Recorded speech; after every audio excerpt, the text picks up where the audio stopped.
Aku mulai rajin ibadah di agamaku sebelumnya, tapi semakin aku rajin ibadah di agamaku sebelumnya, terus kayak baca kitab di agama sebelumnya, kok aku ngerasa ada ayat-ayat tuh yang nggak mensejahterakan jiwaku, malah kayak menjustifikasi gitu. Oh, wow. Nah dari situ tuh aku mulai kayak mempertanyakan, ini aku udah di situ aku udah susah deh, pokoknya di semester 5 itu untuk hidup di akademis sama di keluarga gitu ya, terus nggak ada kepastian juga aku masuk surga, terus buat apa aku ibadah bangun pagi gitu, jam 2-3 pagi gitu. Aku mempertanyakan hal itu tuh hampir seluruh semester.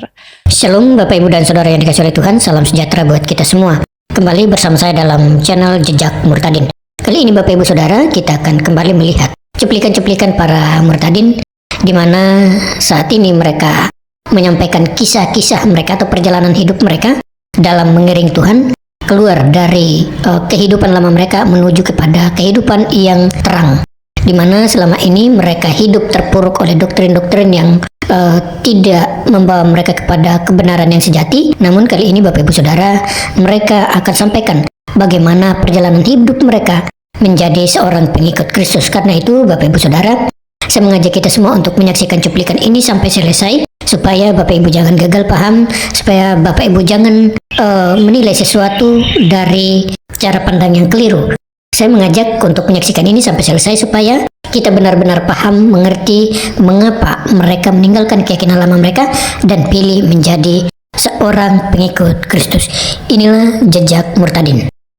Aku sempat pernah bawain NBA juga. Oke. Ya pokoknya all sport sempat nyobain. Tapi Oke. sekarang yang paling bold itu kayak lebih ke bola. Paling Liga sering. Inggris, Liga Italia, Liga Indonesia Oke. gitu. Nah jadi dari semester 5 namanya mungkin anak kuliah kali ya Pak ya. Jadi di situ di agama sebelumnya itu aku mulai kayak mulai dewasa. Terus kayak mulai kesulitan juga dalam kuliah yang biasanya tuh nilainya oke lah. Tapi di semester 5 itu aku ngerasa challenging banget nih kuliah di prodi ini gitu. Aku mulai kayak minta bantuan siapa ya, kayaknya orang tuh nggak bisa gitu. Aku mulai rajin ibadah di agamaku sebelumnya, tapi semakin aku rajin ibadah di agamaku sebelumnya, terus kayak baca kitab di agama sebelumnya, kok aku ngerasa ada ayat-ayat tuh yang nggak mensejahterakan jiwaku, malah kayak menjustifikasi gitu.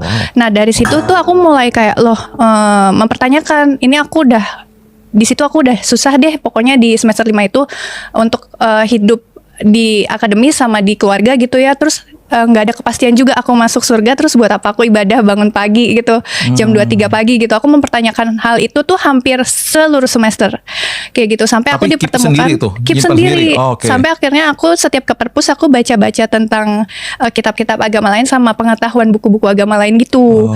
Terus dipertemukan juga tuh sama beberapa temanku yang kebetulan prodinya itu ilmu perbandingan agama. Oke. Iya, dan itu kayak apa ya, ketemu pun kayak kenalan aja. Kamu kenapa baca ini di sini gitu-gitu kan. Ya udah kayak aku nanya-nanya, kalau menurut kamu kenapa, kayak ada omongan-omongan yang kayaknya aku harus baca Bible juga deh at the end gitu. Baca Bible nggak ngerti sama sekali Pak. Kayak ceritanya tuh kayak baca sejarah aja, nggak ngerti. Terus semester berapa ya, mau ke semester akhir tuh aku mulai ngumpulin buku-buku itu sendiri, sampai akhirnya aku ketemu yang mana sekarang jadi jodohku, jadi suamiku gitu. Oke. Dia ngebantu aku banget waktu lagi skripsi, lagi nyari tentang Kristen lebih dalam lagi. Terus dia bantu aku ketemu sama Pak Pendeta gitu, buat kayak belajar lebih dalam, terus belajar Islamologi, Kristologi gitu-gitu. Iya. Buat kayak fix nih, kayak aku ngerti nih sekarang apa yang aku cari gitu. Terus Apa yang membuat Kartika bilang gini, wah ini dia nih yang gue cari, ini jawabannya di sini. kepastian itu Pak. Kepastian Iya, tentang kekekalan itu bersama-sama dengan kayak Tuhan. sama Tuhan. At the end Wow. kita tuh sama Tuhan gitu. Yes, yes. Bukan kita di laundry dulu, atau bukan kita dilempar dulu ke neraka karena dosa-dosa kita Iya, gitu. iya. Karena kayak dulu tuh aku mikir nggak fair aja Pak. Kayak kita udah susah Pak ya di dunia, kayak memberi terus kan. Kayak kita udah misal puasa, misal kita udah sedekah lah gitu. Tapi kok kita udah jadi orang baik, tapi kok kita dengan dosa yang sekecil itu kita masih belum bisa mencapai surga gitu. Sedangkan itu kan yang semua orang mau gitu. Saking itu semester 5 aku saking susah payahnya gitu loh Pak. Sampai mikirnya segitu sampai ya? mikirnya segitu ya, ini buat apa sih ya aku belajar ini? Anak semester 5 biasanya mikirin lagi fun-funnya, mikirin keselamatan. Hebat, Iya, aku luar sampai biasa ya. ini ngapain aku ngitung ini semua buat apa ya? Aku juga bersyukur sih sama keluarga aku ya. Pasti mereka juga waktu aku muda tuh selalu di provide semuanya. Ya tapi karena waktu semester 5-6 itu aku ketahuan, kok kamu punya buku-buku gini gitu. Ya di situ tuh aku ngerasa orang tua aku tuh selalu sayang sama aku karena aku anak terakhir kan. Semua Oke. selalu dikasih, selalu dicukupi. Ya jadi aku jujur aja. Aku bilang iya kayaknya aku tuh tertarik deh untuk belajar ini lebih dalam. Oh nggak boleh, kenapa gitu? Iya. Oh ternyata kok marah ya gitu. Aku juga kaget yang mana orang tuaku tuh nggak pernah marah besar ke aku itu. Di situ mereka marah banget. Terus ya udah aku disuruh keluar lah, pilih mereka atau pilih Yesus. Ya, Pada ya. saat itu pun aku belum dibaptis dan masih belajar umur masih umur jagung lah kayak taunya gitu. Masih kuliah tuh ya posisinya. Masih kuliah Ya? Iya. dan ya udah aku kayaknya nggak bisa deh, aku harus pilih Yesus gitu tanpa alasan yang aku juga waktu itu nggak ngerti sih Pak, nggak punya uang sendiri, masih kuliah juga, nggak punya apapun, nggak punya kendaraan, biasanya selalu dianterin kan. Ya udah tiba-tiba keluar dari rumah dengan buku seadanya, baju seadanya buat kuliah, terus nyari kosan dengan alasan mau lebih kenal sama Yesus yang aku juga belum dibaptis gitu loh Pak. Wow. Kayak aneh banget juga kalau Tapi sedih dipikirin. nggak sih waktu itu? Iya sedih banget Pak, kayak tiba-tiba sendirian. Terus kayak teman-temanku yang deket juga kan kebanyakan tuh mayoritas dari agamaku yang sebelumnya, dan itu teman-teman udah dari kecil banget lah, dari kayak SMA gitu, sering main bareng, semuanya juga jadi Distant, pergi. jadi Iya, menjauh jadi ya? benar-benar aku sendirian doang tuh Pak. Sampai akhirnya ya udah ketemu sama si suamiku yang sekarang ini. Dulu pun gak pacaran Pak, cuman kayak seneng sharing aja, seneng sharing. Terus aku nanya-nanya, kebetulan dia juga waktu itu dari agama Katolik, waktu itu masih Katolik juga gitu, sekarang Kristen. Nah ya udah aku nanya-nanya, terus dia bilang, oh aku ada kenalan ini, kalau kamu mau ini tanya aja ke dia. Dia pun nggak yang benar-benar nganterin gimana atau ngejurumusin gimana gitu loh Pak. Dia lebih ke buka jalan aja. Kalau aku nanya, aku minta tolong, ada nggak? Aku minta tolong, mau tahu dari Pak Pendeta ini, mau belajar langsung. Kamu punya kenalan gak Kak? Gitu-gitu. Kamu haus banget ya, haus pengen tahu ya berarti ya. Iya, karena Wow. apa ya? Aku nggak tahu Pak. Aku kayak sedesperate itu waktu semester 5. iya. Karena kan aku juga dari broken home. Nah, aku tuh punya trust issue. Kayaknya aku nggak bakal bisa berumah tangga deh. Soalnya aku takut juga kasihan Takut anaknya gagal. nih kalau aku broken home juga Iya, gitu. iya. Nah, makanya aku nggak mau mengulang kehidupan sebelumnya itu. Apa yang aku hidupi dari kecil ke kehidupanku selanjutnya. Iya. Nah, aku mikirnya, loh aku susah-susah sekarang, tapi sampai surga pun aku nggak capai gitu loh. Terus ini yang benar yang mana sih gitu. Jadi aku nyari banget. Nah, pertumbuhan imannya itu kayak ya namanya baru, setelahnya kan aku juga akhirnya mau dibaptis gitu Pak. Akhirnya tolong dibaptis, dimateraikan gitu. Di situ yang aku kira, wah oke, aku udah terima Yesus, oke aku udah menang nih, wah enak nih hidupku Enak gitu nih, kan. iya. Itu Ya banyak namanya orang kan salah nggak di situ tahu ya. gitu Iya. kan, karena Iya. ketidaktahuan itu. Tapi benar-benar ya di situ sendirian kan Pak. Kayak aku ngekos yang biasanya di rumah kita kayak apa gitu, semuanya tersedia. Tiba-tiba aku ngekos di kosan yang cuma 2x3 dengan kamar mandi di dalam, terus sendirian, anak perempuan pula yang nggak pernah bertahan hidup sendiri. Akhirnya bertahan hidup sendiri, tapi aku ngerasain banget di situ, walaupun aku ngerasa nggak punya teman, terus aku juga serba susah gitu ya, dengan seadanya Tuhan tuh kayak urusin banget loh Pak. Kayak urusin aku bener-bener kayak ngegantiin papahku. Wow. Kayak di provide banget. Iya. Semuanya benar-benar ada. Makanya kayak aku bilang kenapa presenter ini kerjaan yang dari Tuhan, karena dengan aku masuk presenter setelah ikut pageant Miss Putri itu kan aku dapat penghasilan dari si presenter ini. Iya. Gitu, sambil kuliah sambil kerja jadinya. Nah, jadi yang paling menariknya lagi ketika jadi presenter adalah si produser sama direkturnya ini tahu aku nih agak pelok lidahnya. Jadi kalau R sama L itu nggak bisa digabung. Jadi kayak Kapolres gitu. Jadi kayak ada kalah satu gitu. Kapolres. Iya, kayak telur. Jadi agak kayak L sama R nggak bisa dijadiin Iya, satu. Di dalam satu kata tuh pasti pelo gitu ya. Iya, agak pelok gitu. Oh gitu. Terus Kapolres. iya, suara aku kan juga tipis kan Pak, bukan yang kayak presenter-presenter yang harus deep suaranya. Oh gitu. Kalau presenter tuh memang dipilih yang lebih deep gitu Iya, ya. yang lebih deep. Wah, Sedangkan istri gua suara bisa tuh aku ya. tipis banget kan. Waktu itu aku dibilang, aduh kamu nih sebenarnya nggak memenuhi spek sebagai presenter. gitu. Kamu pengetahuan nggak ada. Terus look juga maksudnya ya perempuan pada kuliahan pada umumnya aja gitu. Terus ya kamu juga suaranya nggak memenuhi standar. Tapi saya percaya kamu bisa. Wow. Ya sampai sekarang Pak. Itu berkat Terima Yesusnya 2016. 2016. 10 Jadi- tahun lalu ya. Iya, lulus kuliah langsung. Oke. Wow, terus sekarang ini udah berkeluarga, Udah. ada anak, Udah. ada anak. Udah. Nah, punya tantangan baru lagi pastinya ya, tantangan Yes. di keluarga sampai jadi mother gitu ya. Iya. kehidupannya sekarang ini, apakah sudah pulih nih sama orang tua sejak saat itu? Sama orang tua akhirnya, kalau sama ibu akhirnya kayak ya udah gitu, ya biasa aja gitu Pak. Iya. Tapi nggak terlalu sedekat dulu. Oh. Jadi kayak kenalan aja, tapi nggak bisa sedekat dulu lagi, karena Oke. kan kalau di agama sebelumnya tuh ada batasan antara agama Iya. yang dia punya sama yang luar gitu. Iya. Mm-mm. Kalau sekarang ini, kalau kita bicara di dunia presenter, Kartika itu aimingnya apa nih? Kan semua orang tuh pasti punya goal ya. Gue pengen nih nanti satu hari gue bisa kerjain jadi presenternya ini atau itu apa? Kamu tuh apa udah dalam kondisi yang kayaknya gue udah dapat nih semuanya? Atau kamu punya goal lagi nih setelah ini? Karena aku lihat di IG kamu dapat presenter terbaik loh. Iya Ya. Pak, aneh kan Pak? Itu keren banget Itu loh. aneh kan? Itu dapat award itu baru aja ya? Yang itu baru aja, yang sebelumnya ada 2 lagi tuh yang Asian Television Award. Wow. Itu aneh banget sih Pak. Itu sampai suamiku sendiri juga kayak, kok bisa ya kamu? Hebat. Kok Iya. bisa? Kamu kan gak ngerti gitu. Kamu kan Iya, ya seperti kan kamu bilang, kamu belajar gak qualified, gitu. kamu bilang Iya, tadi, kamu bisa jadi presenter terbaik. Iya, Wow. dan Tuhan tuh selalu kasih aku program giliran yang aku mau nih, Tuhan programnya mau banget, kayaknya itu seru, itu kayaknya keren banget kalau aku ada di situ, nggak dikasih. Tapi selalu dia kasih program yang sustain, yang jangka panjang, Oh. yang kayaknya Iya. Tuhan ini susah banget loh, aku bener nggak ya di sini, gitu kayak Iya. apa ya? Kadang kan kalau aku berdoa tuh karena aku jauh dari Bapak, kan aku kayak, Bapak ini boleh nggak sih? Bapak ini aku yang ini sustain nggak sih? Aku mampu nggak ya di sini? Jadi kayak lebih konsultasi sih kalau ke Tuhan tuh Pak Billy Iya. gitu.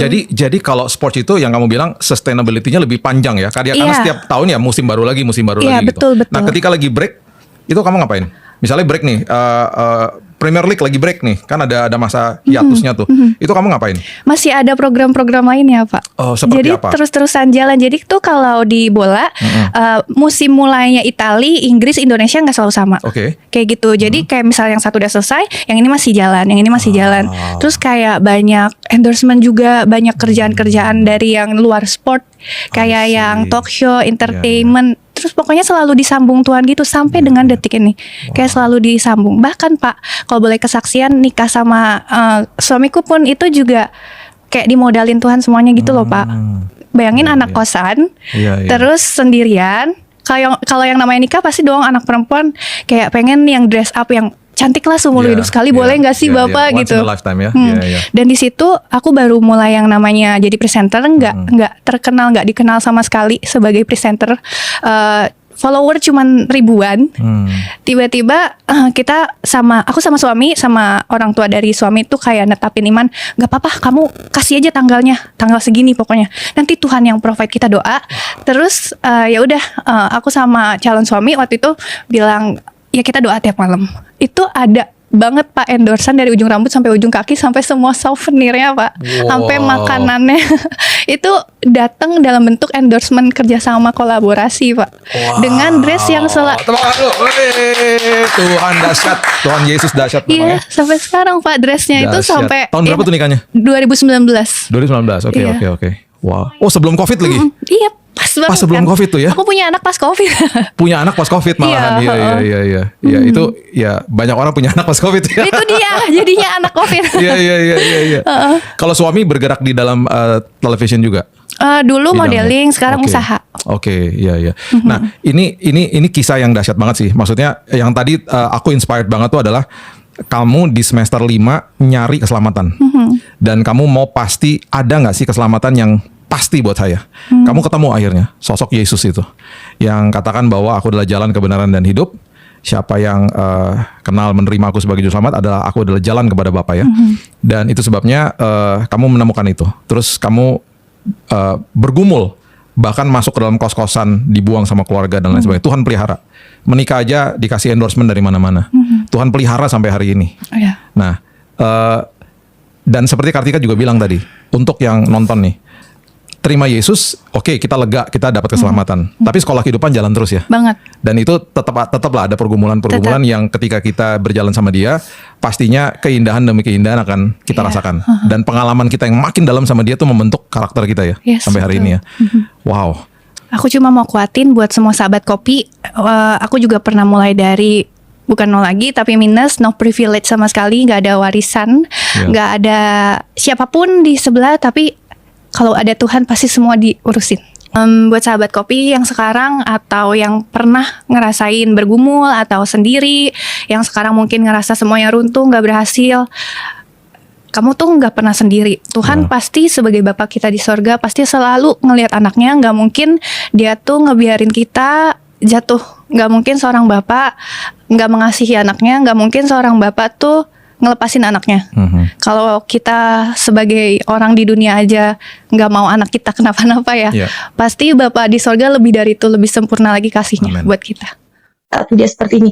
Jadi Widya itu merasakan hidup Widya tuh hampa, dan saya juga merasakan tidak ada Allah yang hidup. Dan pada saat itu tepatnya malam, Widya berdoa di jam 12 karena Widya nggak bisa tidur. Ya saat itu pulang kerja, Widya tidak bisa tidur. Nggak tahu kenapa sih rasanya gelisah banget.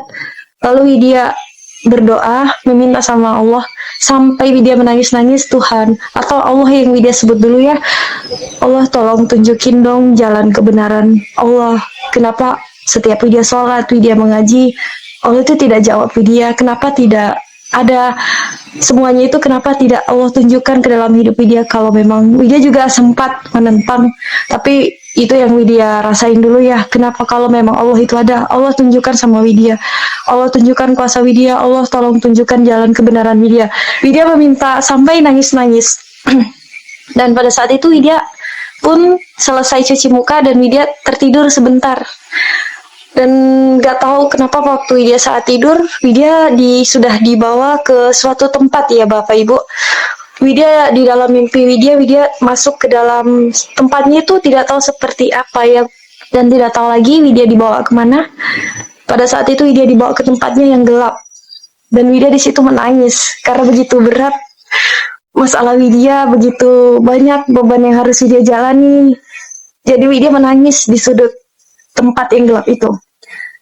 Lalu Widya melihat gimana dari sudut sana ada datang cahaya yang sangat bersinar sampai Widya tidur, tapi sampai terbangun itu gini karena dia tuh silau banget, cahayanya tuh terang banget. Lalu Widya sedang terjongkok dan ada orang yang melambaikan tangannya kepada Widya. Kepada saya dia melambaikan tangannya, lalu Widya pegang. Gimana Widya rasakan? Widya raba tangannya. Tuhan, luar biasa banget. Tapi Widya di saat itu Widya merasa seperti ini ya. Ini siapa? Di dalam hati Widya juga Widya bertanya-tanya, ini siapa gitu. Ya mohon maaf saudara. Jadi Widya bertanya-tanya juga, ini siapa ya? Widya penasaran banget. Kok dia bercahaya banget? Rasanya tuh ya tenang mendapatkan kedamaian. Dari situ Widya karena terkejut, Widya pegang, Widya raba tangan itu, kok jadi Widya merasa damai gitu. Dia ada sukacita yang luar biasa banget, dan dia rasaan itu tangannya ada bolongan gitu ya Bapak Ibu. Itu luar biasa banget, dan Widya langsung terbangun karena Widya baru kali itu, ini mimpi apa ya Widya bilang. Lalu Widya terbangun, Widya juga menangis. Widya mimpi apa sih sampai Widya nggak bisa tidur lagi sampai besoknya. Widya sama. Jadi ketika saya baca, saya terkejut dan terkaget-kaget. Suara yang saya dengar itu ternyata ada di Alkitab itu Bapak Ibu. Hanya saya kata, ya Allah, saya bilang gitu. Ini kok ada di buku ini? Saya bilang gitu kan. Saya semakin penasaran. Saya baca lagi. Tapi saat itu saya baca masih ngacak ya Bapak Ibu, karena saya belum paham, saya tidak tahu. Semakin saya baca, loh. Ini kok semua perkataan yang saya dengar, semuanya ada di kitab sucinya orang Kristen, saya bilang gitu. Ya akhirnya saya komunikasi kembali dengan teman saya. Teman saya bicara, ya inilah firman Tuhan. Bapak Ibu, tidak ada yang menginjili saya secara manusia, tidak ada Bapak Ibu. Jadi saya hanya meminta Tuhan, berdoa kepada Tuhan. Saya tidak tahu bagaimana cara berdoa. Jadi saya masih melakukan sholat, saya masih melakukan, kalau ngaji sudah enggak ya Bapak Ibu, saya hanya melakukan sholat saja. Sholat dan zikir pada saat itu. Sekalipun saya sudah membaca Alkitab. Nah, dari semenjak saya baca Alkitab ini Bapak Ibu, ada satu perasaan yang membuat hidup saya tuh, apa ya, ada damai. Yang tidak bisa saya gambarkan, tidak bisa pokoknya saya mengalami kedamaian. Tapi pada saat itu juga Bapak Ibu, proses Tuhan terus terjadi. Jadi setelah saya membaca Alkitab, saya mulai memanggil nama Tuhan Yesus. Jadi suatu hari saya sedang sholat Bapak Ibu ya. Setelah saya baca Alkitab ini selama mungkin 6 bulan ya. 6 bulan saya diproses. Baca Alkitab, proses. Jadi satu saat saya mau sholat nih Bapak Ibu. Saya mau sholat. Entah kenapa itu bacaan sholat tuh ngeblank. Jadi waktu itu sholat asar kalau nggak salah. Jadi ketika saya usolli fadl asri arba rakaat mustaqbilati ada Allahu Akbar, saya bilang. Diam saya. Apa ya kan? Kok jadi lupa? Saya bilang gitu kan. Balikan dulu. Udah gitu. Udah saya minta ampun ya Allah, udah. Saya balikan sampai 5 kali lupa terus. Akhirnya saya pikir, apaan sih ini kok jadi lupa ya? Saya bilang gitu. Saya duduk hanya dari berdiri, hanya saya duduk. Saya duduk dengan memakai mukena saya berbicara, saya bilang, oke, sekarang saya memanggil Tuhan Yesus. Saya tidak tahu apa yang sedang saya lakukan. Saya tidak mengerti apa rencanamu. Saya sudah memanggil nama Tuhan Yesus. Saya hanya minta, dan saya pun bertanya, kenapa saya digiring menuju ke kekristenan gitu loh Bapak Ibu. Saya bertanya hari ini, jawabannya tidak langsung. Jawabannya itu 3 bulan kemudian, 6 bulan kemudian. Nah, jadi pada saat itu, saya sudah lupa untuk melakukan sholat. Tidak ingat sama sekali, Bapak Ibu nggak ingat. Sungguh saya nggak ingat. Akhirnya saya ceritakan sama teman saya ini ketawa. Jadi lucu sekali. Saya bilang udahlah, udah amat. Terkadang Bapak Ibu ya, saya kalau sholat gitu, saya berusaha lagi untuk sholat, masih sholat tetap. Jadi Bismillahirrahmanirrahim, sholli fardhu, mau asar kayak, mau subuh kayak, mau maghrib kayak, mau isya kayak gitu. Jadi selalu lupa. Akhirnya saya gini, ya Allah ampuni aku, Tuhan Yesus tolong saya. Saya bilang, saya tidak tahu lagi apa yang harus saya lakukan. Jadi hanya Bapak Ibu, saya melakukan sholat, tidak mengurangi rasa hormat saya kepada orang-orang yang masih beragama Muslim. Jadi pada saat itu, karena ini saya alami sendiri gitu. Jadi pada saat itu ketika saya mengucapkan mau melakukan sholat, jadi saya bilang sholli fardhu, misalkan sholat isya gitu kan, sholli fardhu isya arba rakaat mustaqbil Allah Akbar. Aduh, ampuni aku Tuhan Yesus, aku nggak bisa, aku nggak ngerti, tolong aku. Jadi hanya Bapak kami yang di sorga, dikuduskanlah namamu. Jadi saya membaca doa Bapak kami, Bapak Ibu. Bayangkan, kalau orang yang tidak paham itu pasti saya akan dicaci. Kamu tuh sholat memakai mukena, tetapi bacaanmu itu malah doa Bapak kami, apa yang sedang terjadi? Paling kan seperti itu ya Bapak Ibu. Jadi akhirnya perlahan saya mulai meninggalkan sholat. Di saat itu pun saya dibentuk melalui proses yang sungguh luar biasa. Mulai saat itu Bapak Ibu, saya semakin haus dan rindu. Saya baca firman kembali. Akhirnya 2014 saya memutuskan diri. Saya bilang, oke Tuhan, saya mau menyerahkan diri saya mau dibaptis. Saya sudah paham sekarang, saya sudah mengerti. Yesus Kristus, Isa Al-Masih adalah Allah yang hidup, saya bilang itu. Saya paham betul, Tuhan Yesus yang berbicara kepada saya, bukan Allah yang tidak bisa menjawab doa-doa saya. Saya bilang itu, wah rasanya, beban yang menumpuk bertahun-tahun hilang total. Saya merasakan, wow, saya bilang, Yesus terima kasih. Saat itu saya mengatakan, Yesus terima kasih. Saya terima Engkau sebagai Tuhan dan Juru Selamat saya. Bersyukur saya bilang saya memiliki Allah yang hidup. Jadi dari semenjak saya menerima Yesus Kristus sebagai Tuhan dan Juru Selamat, dengan pertumbuhan iman yang semakin hari semakin bertumbuh, pengenalan akan Tuhan yang benar, yang dulunya saya tidak mengenal Tuhan yang benar, sekarang saya sudah dipanggil keluar dari kegelapan, masuk ke dalam terangnya yang ajaib. Jadi pergumulan demi pergumulan, masalah demi masalah, Tuhan izinkan, tidak ada henti-hentinya Bapak Ibu. Tapi puji Tuhan Bapak Ibu, saya tidak mengeluh dalam arti, aduh kok begini ya. Cuman saya sempat, ternyata begini Tuhan Yesus. Ini yang namanya pikul salib. Karena agama itu tidak menyelamatkan. Iman yang menyelamatkan, saya bilang gitu. Tetapi ketika saya diizinkan Tuhan untuk bukan meneliti ya, maksudnya mempelajarilah Bapak Ibu ya. Jadi ketika saya menerima Alkitab, ini Al-Quran, saya baca, sungguh kaget saya Bapak Ibu. Ketika saya baca Al-Quran, misalkan di surat Al-Baqarah ayat yang keberapa, Misalkan ayat yang surat Al-Baqarah mungkin ayat yang 7 atau mungkin di situ pas kan tentang sakit betina ya. Tetapi ketika saya buka di halaman yang berikutnya itu sudah lain cerita. Nah, saya kan bingung ya, kok loncat-loncat gitu loh. Tapi ketika saya baca Alkitab, semuanya itu runut. Nah, saya jadi bingung akhirnya loh. Kok ini begini, ya sudahlah.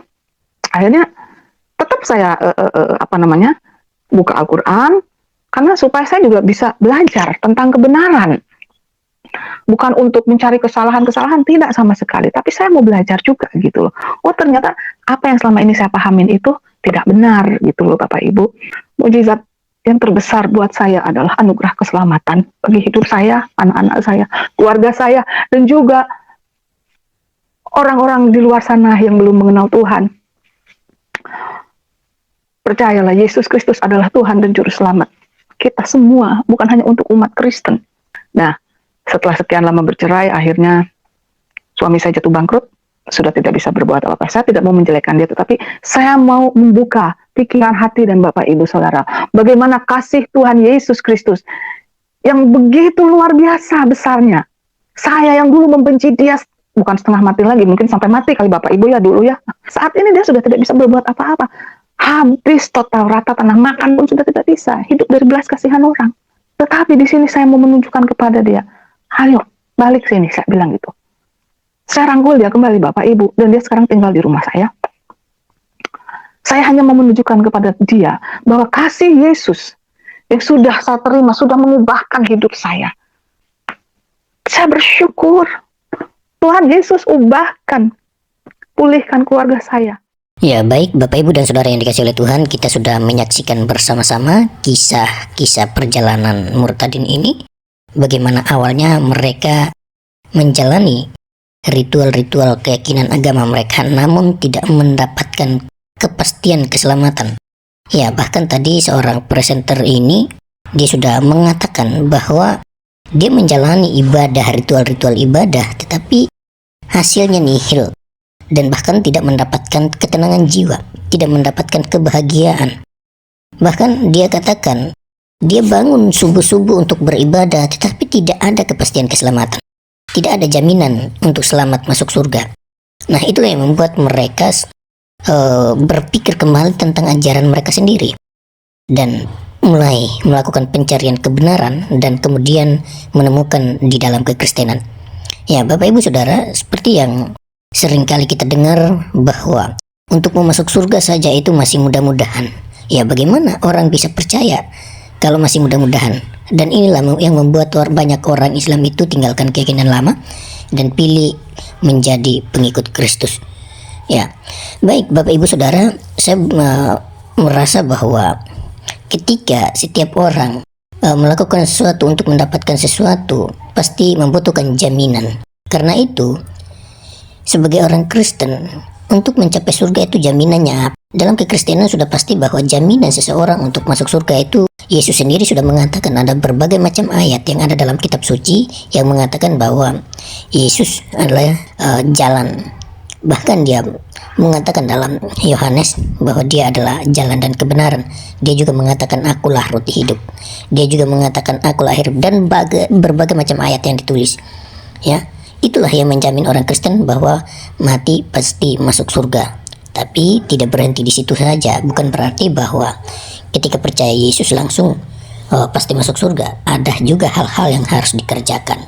Tapi bukan untuk mengerjakan sesuatu, bukan untuk supaya selamat, tetapi karena kita sudah diselamatkan, maka perlu melakukan sesuatu sebagai wujud bahwa kita ini adalah orang-orang yang sudah diselamatkan. Ya, seperti itu Bapak Ibu Saudara, kiranya dari kesaksian para murtadin di dalam channel Jejak Murtadin memberkati Bapak Ibu Saudara sekalian. Tuhan Yesus memberkati.